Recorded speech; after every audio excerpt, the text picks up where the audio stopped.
Donc là, on va définir une nouvelle fonction dont je vous ai parlé déjà un petit peu tout à l'heure, non pas en termes de fonction, mais en termes de calcul. Alors pour certains, dans certaines situations, on va être amené à se débarrasser, entre guillemets, du signe des expressions avec lesquelles nous travaillons. L'avantage, c'est que ce faisant, on ne travaillera qu'avec des expressions positives.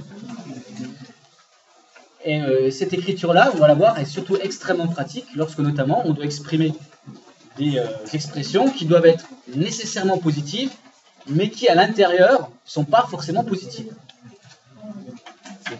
Par exemple, si je vous dis, je veux que mon nombre, je dois trouver une fonction qui me rende toujours le nombre positif. Si je vous dis moins 3, quelle est l'image de moins 3? C'est 3. Or, comment j'exprime formellement que l'image de moins 3 c'est 3? Ben, je ne vais pas dire j'ai juste barré le signe. Ça ne se dit pas. Je vais dire l'image de moins 3 c'est moins 3. C'est-à-dire que j'ai calculé l'opposé. Parce qu'il était positif, parce qu'il était négatif. Vous comprenez?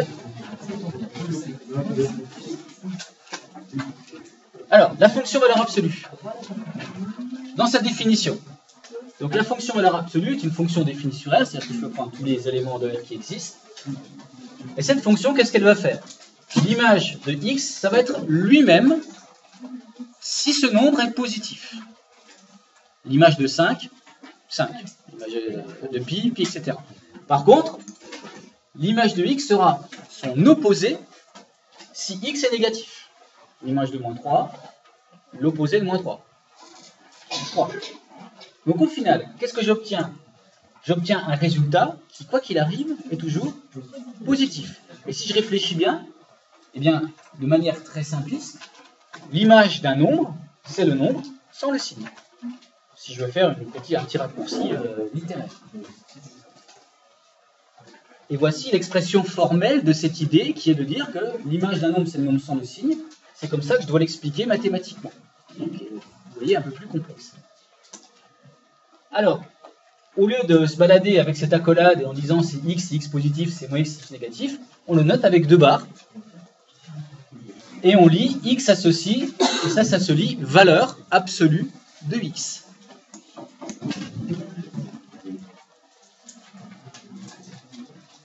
Donc si je prends valeur absolue de 7,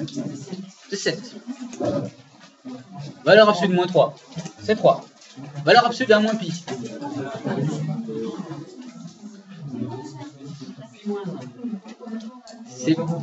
Alors, on va pas donner la réponse tout de suite. À quoi dois-je faire attention? Oui, Claire. Très bien. Est-ce que le nombre qui est à l'intérieur est positif ou négatif? S'il est positif, c'est lui-même. S'il est négatif, c'est son opposé. Donc, 1 moins pi, c'est clairement négatif. Donc, le rendu de valeur absolue de 1 moins pi, ça va être l'opposé de ce nombre, c'est-à-dire moins 1 moins pi. Mais moins 1 moins pi, je vous l'ai déjà expliqué, je vais vous le réexpliquer à nouveau, c'est l'opposé d'une différence de 2 termes. Et l'opposé d'une différence de 2 termes, l'opposé de A moins B, c'est tout simplement B moins A. C'est moins A plus B, ben moins A plus B, c'est B moins A. Donc finalement, on vérifie qu'à l'intérieur, le nombre est positif ou négatif, donc on étudie le signe du nombre, négatif, donc valeur absolue de 1 moins pi, c'est son opposé, et l'opposé de 1 moins pi, c'est tout bêtement pi moins 1. Si vous voulez, c'est moins 1 moins pi, mais moins 1 moins pi, c'est pi moins 1. Alors, quelques propriétés. Alors, évidemment, valeur absolue de x, c'est toujours positif, c'est clair. Et, chose qu'on a déjà abordée ensemble, et qu'on réécrit cette fois-ci dans le cours en termes de propriétés, la racine de x carré, eh ben, qu'est-ce que c'est? C'est x ou moins x. C'est x si x est positif, et c'est moins x si x est négatif. Donc c'est quoi? Valeur absolue de x.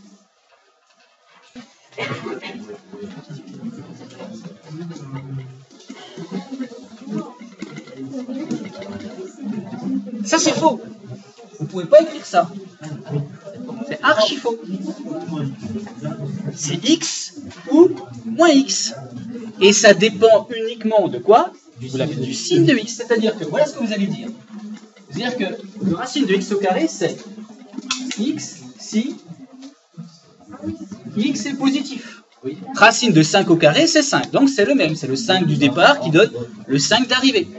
Par contre, racine de moins 5 au carré, c'est 5. C'est donc l'opposé de moins 5. C'est donc moins x si x est négatif.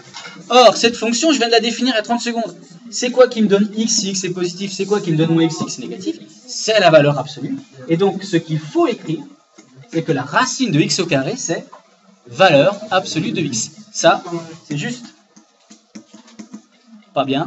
Bien.